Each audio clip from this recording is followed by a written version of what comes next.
Selamat siang Bu Hasbah. Selamat siang Bu Desi. Bagaimana kabarnya hari ini Bu? Alhamdulillah baik. Sebelum kita melakukan observasi kelas Bu, ada satu tahapan yang kita lewati yaitu observasi. Nah, saya mau menanyakan beberapa hal, sedikit hal, boleh Bu ya? Boleh. Saya tanyakan untuk menjadi acuan bagaimana pelaksanaan observasi nanti di kelas. Oke, yang pertama yang mau saya tahu dari Profesor Pratik itu apa sih tujuan pembelajaran Bu Hasbah dalam observasi ini? Tujuan pembelajaran saya dalam observasi ini melalui kajian literasi dan diskusi kelompok, peserta didik itu diharapkan mampu menganalisis masa kejayaan dan keruntuhan kerajaan-kerajaan Hindu-Buddha di Indonesia dengan benar. Kerajaan Hindu-Buddha. Ya, kerajaan Hindu-Buddha. Kalau boleh saya tahu dari modul ajar dan proses yang akan dilaksanakan nanti, Ibu Hasbah, area pengembangan yang akan dikembangkan itu area yang seperti apa?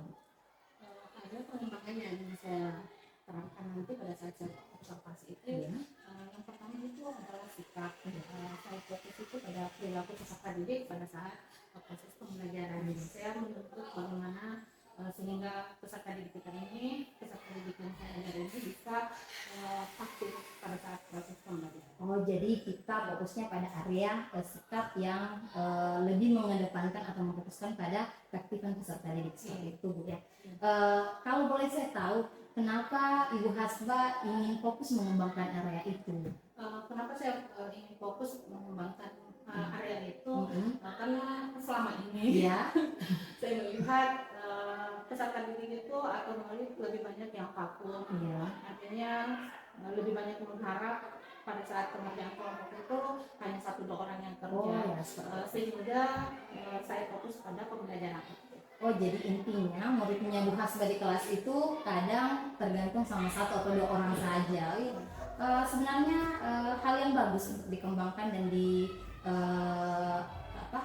dibenahi supaya pembelajarannya lebih aktif lagi ke depannya. Nah, terkait masalah atau pengembangan yang sudah dicapai tadi, kira-kira apa strateginya Bu Hasbah? Kalau saya ditanyakan mengenai strategi yang saya ingin gunakan nanti pada saat saya observasi, yang pertama adalah saya ingin mencoba, karena selama ini selama proses pembelajaran itu yang saya lakukan yang belum pernah saya lakukan yaitu ice breaking. Oh, ice breaking Makanya strategi yang ingin saya gunakan pada saat observasi kali ini yaitu saya ingin melakukan ice breaking untuk melihat bagaimana konsentrasi peserta didik ini untuk mengikuti pembelajaran. Kemudian metode-metode yang saya gunakan yaitu metode diskusi. Dan pada saat saya membagikan LKPD, saya berusaha untuk berjalan berkeliling antara kelompok yang satu dengan kelompok yang lain untuk melihat memang benar-benar keaktifan peserta didik ini. Strategi yang luar biasa sebenarnya Bu, karena memang tidak dipungkiri ice breaking itu bisa memperbaiki moodnya anak-anak, apalagi di jam pembelajaran yang menengah ke atas, artinya sampai siang ya kan. Jadi sebenarnya strategi yang sangat bagus sekali. Yang pertama melakukan ice breaking, kemudian dengan metode diskusi. Metode diskusi pun sangat menurut saya sudah benar karena strateginya sudah ada pendampingan seperti itu ya. Jadi mungkin cukup itu yang saya tahu, yang mau saya tahu sebelum kita observasi di kelas. Terima kasih atas waktunya.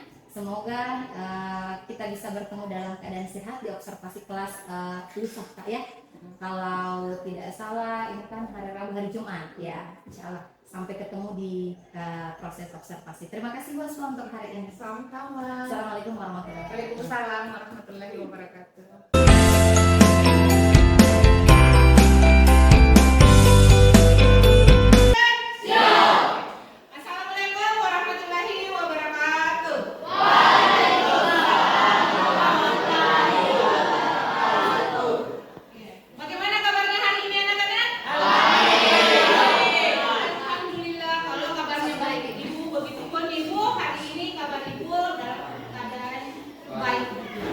Oke, sebelum pembelajaran kita di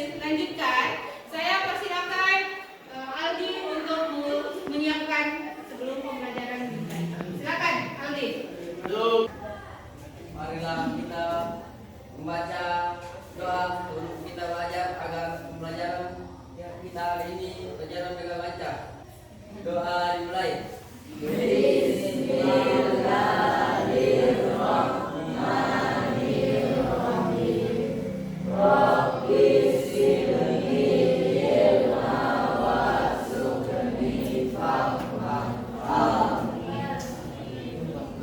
Pembelajaran kita dilanjutkan, Ibu akan mengabsen dulu siapa yang tidak hadir hari ini. Adam, Hadir Bu. Adil Adiaksa, Hadir. Aldi Fakbar. Jadi selanjutnya Ibu akan memberikan briefing untuk melihat konsentrasi kalian sebelum pembelajaran dimulai. Silakan Adil.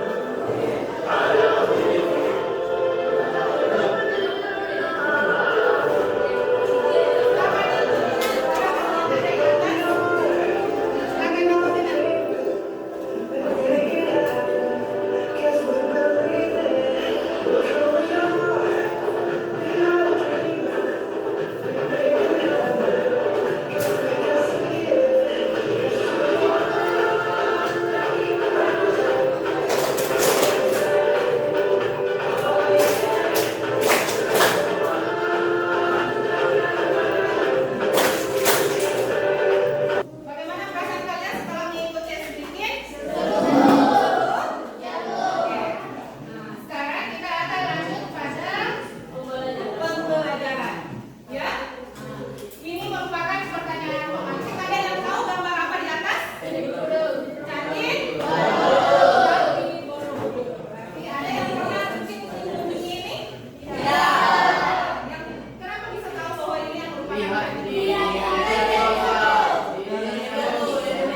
lihat di buku, lihat di mana lagi? Oke, kalau begitu Ibu akan memberikan pertanyaan. Menurut kalian, ada berapa peninggalan kerajaan maritim Hindu-Buddha? Ada? 4. Yang pertama, silakan.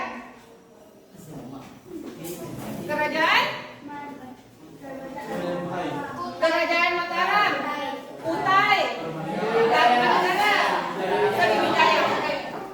Tujuan pembelajaran kita hari ini ada 2. Yang pertama, melalui literasi peserta didik dapat menganalisis berbagai kerajaan maritim Hindu-Buddha di Indonesia dengan baik. Kemudian yang kedua, tujuan pembelajaran kita yang kedua adalah melalui diskusi peserta didik dapat mengumpulkan informasi mengenai kerajaan Hindu-Buddha di Indonesia. Nah, jadi untuk hari ini ada 2 tujuan pembelajaran kalian yang harus dituntaskan. Yang pertama adalah kemudian mengenai kerajaan maritim Hindu-Buddha di Indonesia. Kemudian kita akan melaksanakan diskusi. Makanya Ibu bagi ini secara berkelompok memang, karena Ibu sebentar akan membagikan LKPD untuk kalian kerjakan setelah penyajian materi. Oke? Sejarah masa kejayaan Hindu-Buddha di Indonesia. Nah, kerajaan-kerajaan Hindu-Buddha di Indonesia itu merupakan bagian penting dari sejarah bangsa Indonesia yang menunjukkan kemajuan kejayaan dalam bidang politik, ekonomi, sosial, budaya, dan agama. Sebelum kita lanjut, ada pertanyaan? Tidak ada pertanyaan mengenai penyebab masa kejayaan dan masa keruntuhan kedua dari beberapa kerajaan Hindu-Buddha di Indonesia. Tidak ada? Kalau begitu, karena tidak ada pertanyaan, Ibu akan membagikan, karena sudah terbentuk kelompoknya, maka Ibu akan membagikan LKPD untuk kalian kerjakan. Kemudian sebentar ada yang bertugas untuk persentase masing-masing kelompok.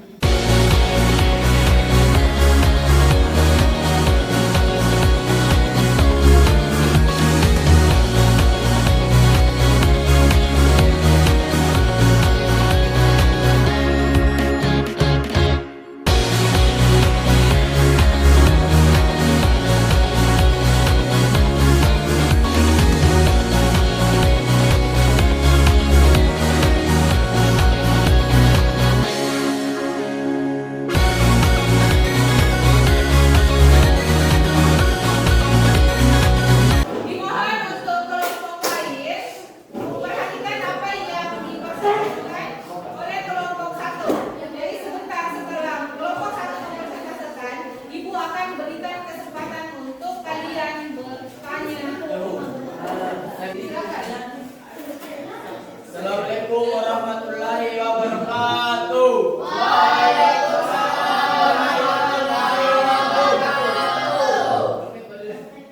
Saya perwakilan dari kelompok 2 akan membacakan hasil diskusi kelompok kami. Kelompok 2 peran sebagai pemateri anggota kelompok Seri Sri Nur Fadila, Nurba, Haikal, Muhammad Agus, dan Nurma.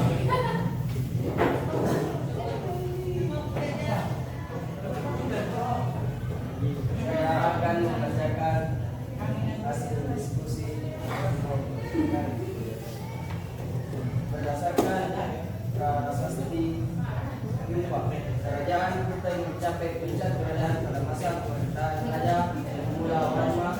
Raja Mulawarman adalah salah satu dari 3 anak Raja Aswawarman dan Wijaya yang memegang dalam pemerintahan di masa Raja Mulawarman. Kerajaan ini mencapai masa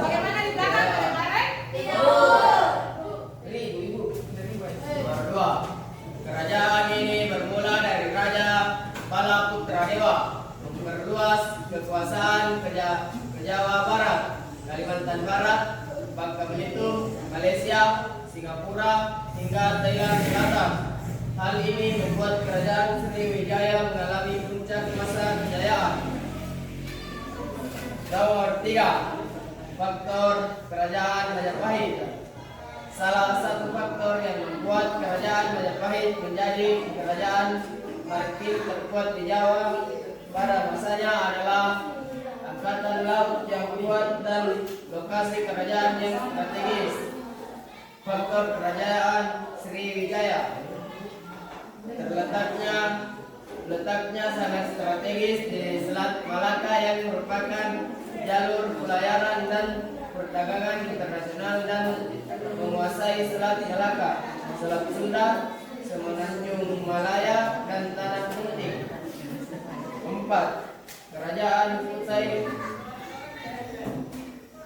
Menurunnya kinerja kepemimpinan kerajaan Tarumanegara, adanya serangan dari kerajaan Sriwijaya, kerajaan Mataram, bencana alam seperti meletusnya Gunung Merapi, kerajaan Sriwijaya, melemahnya sektor militer dan menurunnya aktivitas perdagangan kerajaan Majapahit, adanya peperangan antara saudara.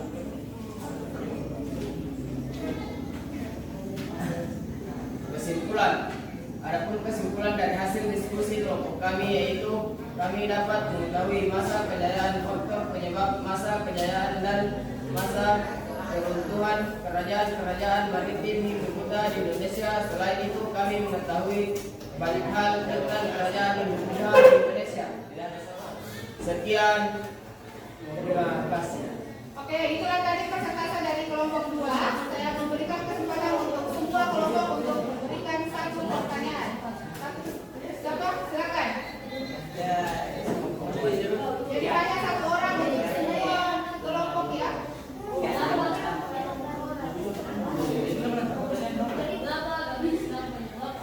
Mengapa agama Islam merupakan penyebab keruntuhan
Alhamdulillah.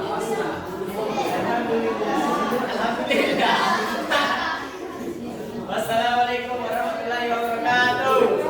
Berakhirlah sudah diskusi kita hari ini terkait dengan kerajaan Palestina dan Indonesia. Setelah melihat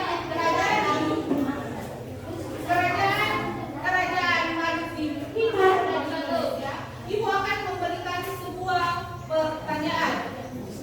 Nah, kerajaan kita memiliki 7 buah prasasti yang ditulis dengan huruf Pahlawan dengan bahasa Sanskerta. Semua prasasti tertulis pada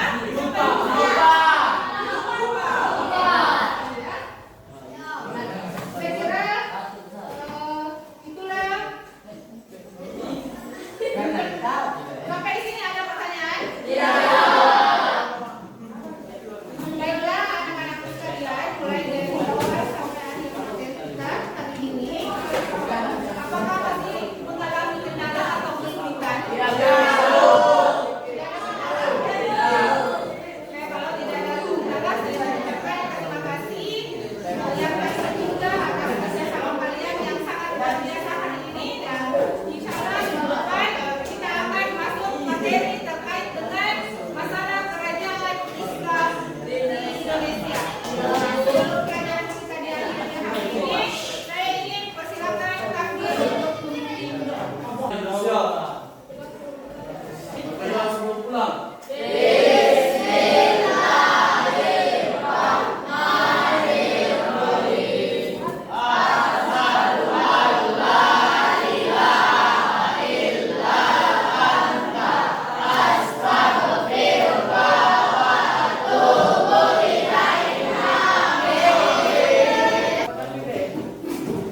Oke, jadi saya kira sampai di sinilah pertemuan kita hari ini, dan saya akhiri dengan ucapan Assalamualaikum warahmatullahi wabarakatuh.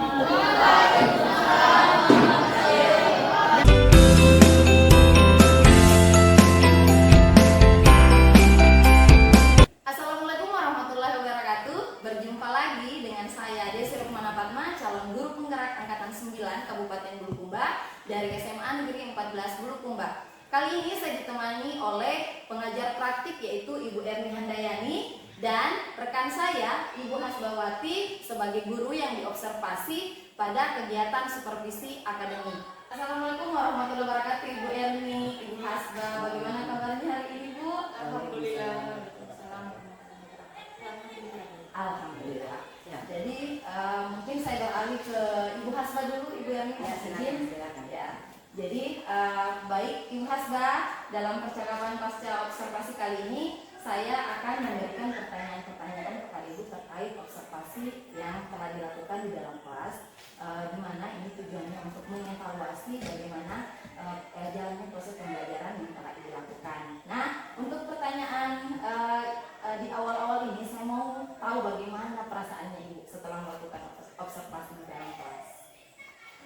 Kalau perasaan saya setelah melakukan observasi di kelas, Ya. perasaan saya alhamdulillah plong, Ya. karena beban saya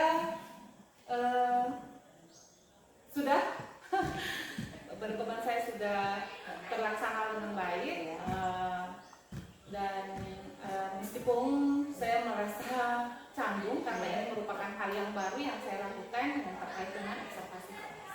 Kira seperti itu. Meskipun sedikit canggung tapi alhamdulillah berjalan dengan lancar Bu ya, alhamdulillah. Kemudian mengingat kembali area pengembangan yang kita bicarakan di kelas observasi kemarin, area pengembangan apa yang dilakukan di dalam kelas ini. Jadi maksudnya seperti apa tahapan-tahapan atau langkah-langkah yang dilakukan di dalam kelas? Tahapan-tahapan yang saya lakukan itu yang pertama saya membuat mempelajar, Ya. kemudian saya berdiskusi dengan rekan sejawat sebelum saya melakukan observasi di kelas, Ya. kemudian saya juga fokus pada bagaimana agar peserta didik ini aktif, sehingga saya melakukan ice breaking untuk menarik konsentrasi peserta didik itu, kemudian saya melakukan juga diskusi. Oke, jadi pada saat proses di dalam kelas ini melakukan ice breaking, kemudian proses diskusi. Nah, terkait hal tersebut Bu, menurut Ibu sudah sampai sejauh mana area pengembangan yang Ibu katakan tadi, apakah sudah berhasil atau belum? Menurut saya masih berjalan cukup baik ya, meskipun belum maksimal karena saya masih memiliki kekurangan pada saat prosesnya.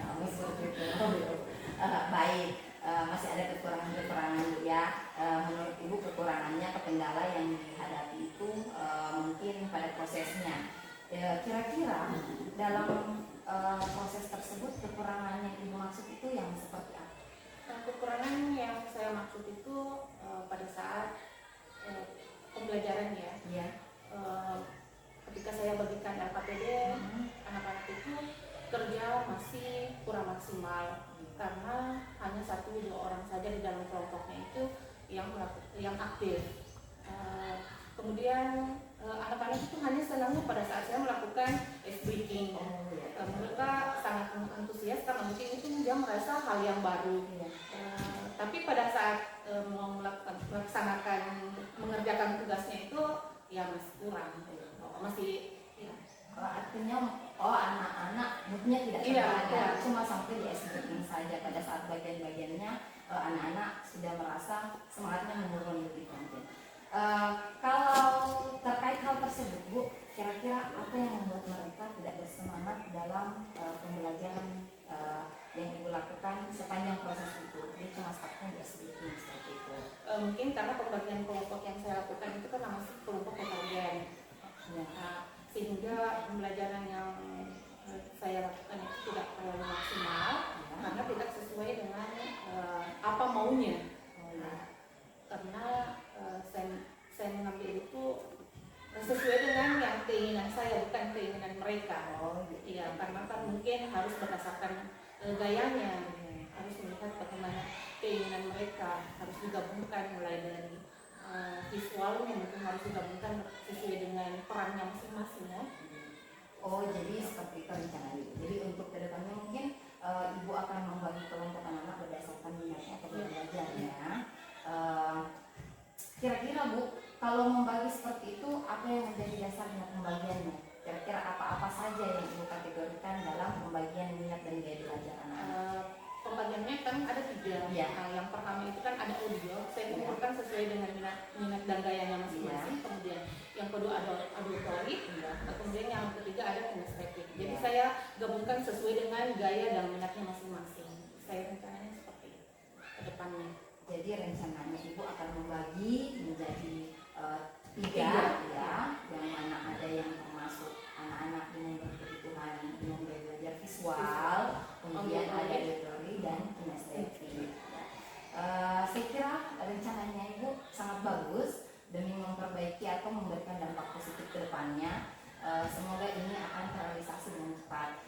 Jadi merupakan rencana yang ke depannya itu dalam proses pembelajaran di mana kita sebagai pemimpin pembelajaran ya memang harus tidak ada habis-habisnya memiliki ide dalam inovasi pembelajaran. Semoga apa yang Ibu rencanakan nanti bisa terrealisasi secepatnya, memberikan proses pembelajaran yang berdampak positif pada murid dan bisa menjadi proses pembelajaran yang lebih baik dibandingkan sebelumnya. Kira-kira kalau rencana punya Ibu sudah ada, masalahnya sudah teridentifikasi, kapan Ibu akan melaksanakan? Kalau rencananya secepat ini ya, namun ini karena mengingat sebentar lagi kita akan bulan suci Ramadan, mungkin nanti setelah Lebaran baru saya akan laksanakan sesuai dengan rencana yang sudah saya katakan tadi, ya. Karena kalau ini mungkin waktunya sedang mana lagi kalau bulan suci Ramadan kan biasanya pembelajaran itu tidak kurang efektif ya karena ada pesantren yang kita laksanakan, sehingga saya rasa nanti setelah Lebaran baru efektif yang saya lakukan. Iya, karena menjelang akhir-akhir awal-awal Ramadan itu ya kemungkinan di bulan Ramadan masih kurang pembelajaran efektif karena adanya kegiatan keagamaan seperti itu ya. Ya jadi saya tunggu dan tidak sabar cerita-cerita selanjutnya Bu. Jadi kedepannya mungkin saya berharap semoga apa yang Ibu rencanakan, apa yang Ibu inginkan dan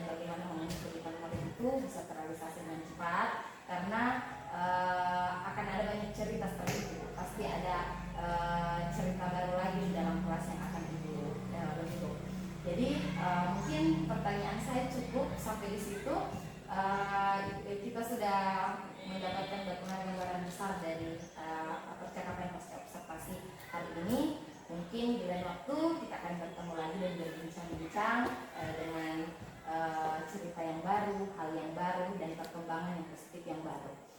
Semoga Ibu Hasbah secepatnya dapat merealisasikannya dan bisa menjadi konsisten ke depannya. Amin. Terima kasih banyak Bu telah meluangkan waktunya, dan kita akhiri mungkin percakapan kita. Sampai ketemu di lain waktu. Semoga kita sehat selalu. Ya, Assalamualaikum warahmatullahi wabarakatuh. Oke, itulah tadi percakapan pasca observasi saya dengan Ibu Hasbah. Untuk selanjutnya saya mohon kepada Ibu pengajar praktik dalam hal ini Mbak untuk memberikan kembali mengenai proses coaching yang akan dilakukan. Oke, terima kasih atas sesi coaching yang dilakukan oleh Bu Desi bersama Bu Hasbah. Sesi coaching yang luar biasa, saya sangat mengapresiasi. Artinya Bu Desi selama ini sudah belajar secara maksimal bagaimana mengcoaching teman. Namun ada beberapa catatan yang perlu diperhatikan dalam melakukan sesi coaching. Yang pertama adalah prinsip-prinsip coaching itu salah satunya adalah tidak boleh memberikan judgement. Nah, tadi ada muncul judgement contoh kecil tadi Bu Desi mengatakan untuk kedepannya mungkin Bu Hasbah akan melakukan pembelajaran dengan memetakan murid berdasarkan gaya belajar. Ini tidak boleh. Itu terkesan adalah memberi judgement atau berasumsi bahwa Ibu Hasbah akan melakukan itu. Harusnya itu digali melalui sebuah pertanyaan ke Bu Hasbah. Itu yang pertama. Yang kedua adalah tidak boleh seorang coach memberi saran. Tadi itu muncul adalah sebuah saran. Mungkin ke depan habis ini mungkin Ibu Hasbah akan melakukan inovasi dalam pembelajaran. Itu adalah sebuah saran. Itu tidak boleh. Harusnya harusnya digali melalui sebuah pertanyaan berbobot sehingga kelas muncul ini pertanyaan. Saya ke depan nih saya akan melakukan sesi pembelajaran. Nah, di alur tirta yang terakhir itu ada tanggung jawab. Harusnya di akhir semua sesi coaching ini Ibu Desi ini meminta kesimpulan dari Ibu Hasbah bahwa dari apa yang kita gali dari awal tentang observasi kelas, harusnya Ibu Desi meminta kesimpulan sehingga betul-betul ini Ibu Hasbah memiliki insight dari semua rangkaian apa yang diucapkannya. Ada poin-poin yang bisa ditarik dan itu bisa menjadi suatu kunci ke depan Ibu Hasbah untuk melakukan perbaikan. Jadi seperti itu Desi. Jadi di prinsip-prinsip coaching itu ada memang beberapa hal yang tidak boleh. Memang terkesan sih saya bukan tidak memberi saran, saya tidak memberi asumsi. Ternyata asumsi. Nah, yang paling penting juga di sebuah sesi coaching itu adalah memberi penguatan. Artinya kita mendukung. Cara mendukung itu coaching atau klien kita adalah mengulang, cek kembali jawabannya. Apakah itu yang kita maksud tadi, Bu? Ya, dicek. Dan nanti setelah didukung, dicek apa yang disampaikan, digali potensinya, itu baru disambung lagi pertanyaan yang berbobot. Sehingga kelihatan nyambung, tidak bisa antara mendukungnya dan bertanyanya. Dan yang paling penting sebenarnya seorang coach itu lebih banyak dengar, nggak boleh banyak bicaranya, cukup mendukung. Karena yang menjadi sumber sejatinya adalah dari coaching. Ini mungkin juga pembelajaran Bu Hasbah besok misalnya ketika meng-coaching siswa, karena kan kita ini sebagai guru ke depan kan bukan rekan saja, tetapi lebih banyak kepada siswa. Dan yang paling penting itu kan anak-anak beda-beda, ada yang mampu digali dengan siapapun. Kalau kita meng-coaching itu kadang-kadang di awal itu begitu susah menggali, tetapi ketika itu menjadi suatu kebiasaan, apalagi misalnya wali kelas, karena kedekatan emosional yang lebih, maka saya pikir coaching ini adalah sesuatu yang luar biasa karena menggali potensi anak. Bahkan melalui coaching pun kita bisa mengetahui gaya belajar anak. Sehingga dari saya jujur kalau misalnya mau mengajar dan mau memetakan anak berdasarkan gaya belajar, saya coaching dulu. Ditanya dulu kamu sedang di mana, sehingga ketika misalnya di proses pembelajaran, misalnya pembelajaran berdiferensiasi, saya yakin dan percaya kalau kita terbiasa mengcoaching siswa sebelumnya, pembelajaran itu dari A sampai Z, artinya awal pembelajaran sampai Z pasti anak-anak bahagia.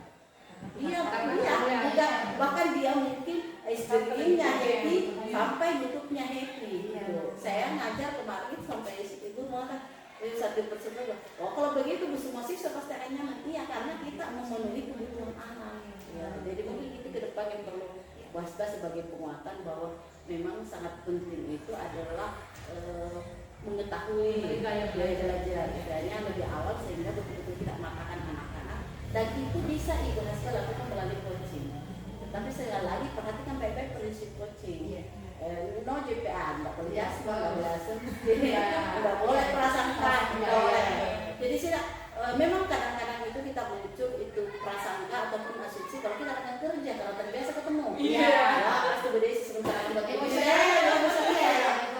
yang harus kita hindarkan. Apa tujuan kita coaching betul-betul menggali potensi seorang coaching. Ini sebagai masukan saya. Betul. Karena semua orang bertahap belajar, ya kita bisa sharing kapan saja masuk kelas bagaimana coaching. Saya sendiri belajar coaching 6 bulan pun rasanya belum cukup. Saya pernah layar 6 bulan belajar itu belum cukup. Jadi memang coaching itu adalah sebuah skill, melatih skill. Jadi memang harus diulangi. Sehebat-hebatnya seorang coach ketika dia tidak melakukan sesi coaching, no. Karena di situ adalah skill, kebiasaan. Apalagi misalnya kalau Bu Desi sambil belajar merekam. Misalnya dia merekam, nanti setelah pas itu, ternyata yang saya ini melanggar nih. Iya, saya ternyata melanggar prinsip coaching. Ternyata saya terlalu banyak bicaranya dibanding coaching saya sendiri. Betul, itu maksudnya saya Bu Desi. Jadi saya sangat berterima kasih Bu Desi dan juga Bu Hasba. Misalnya saya yakin Bu Desi, Ibu Hasba juga akan belajar dari Bu Desi bagaimana coaching, terutama anak-anak nanti ya, sehingga semua proses pembelajaran bisa berjalan. Dan coaching itu bukan hanya proses pembelajaran, bahkan anak-anak secara misalnya mungkin punya urusan yang pribadi, tapi coaching kan itu bisa dirahasiakan. Misalnya rahasia, boleh dikatakan sama anak yang berbahasa misalnya kita wali kelas. Nah ini rahasia gitu. Jadi anak-anak itu lebih belum menyampaikan, sehingga mungkin yang tadinya tidak belajar di sekolah karena persoalan pribadi kan menjadi mood. Jadi itu adalah sebuah solusi yang sangat bagus. Jadi mari kita bersama belajar bagaimana membuat rekan, bagaimana membuat murid, terutama guru-guru yang menjelang masuk. Karena harus kita tahu persis apa yang akan dilakukan guru dalam kelas. Dan mari kita tetap belajar sehingga ke depan pendidikan lebih maju, terutama bagaimana kita memenuhi kebutuhan siswa, karena itu tanggung jawab kita bersama. Saya pikir seperti itu. Terima kasih. Atas ilmunya yang sangat luar biasa. Mungkin seperti itu tadi percakapan pasca observasi dari saya dan Ibu Hasba. Kemudian umpan balik yang sangat luar biasa dari pengajar praktek hebat yaitu Ibu Erni Handayani.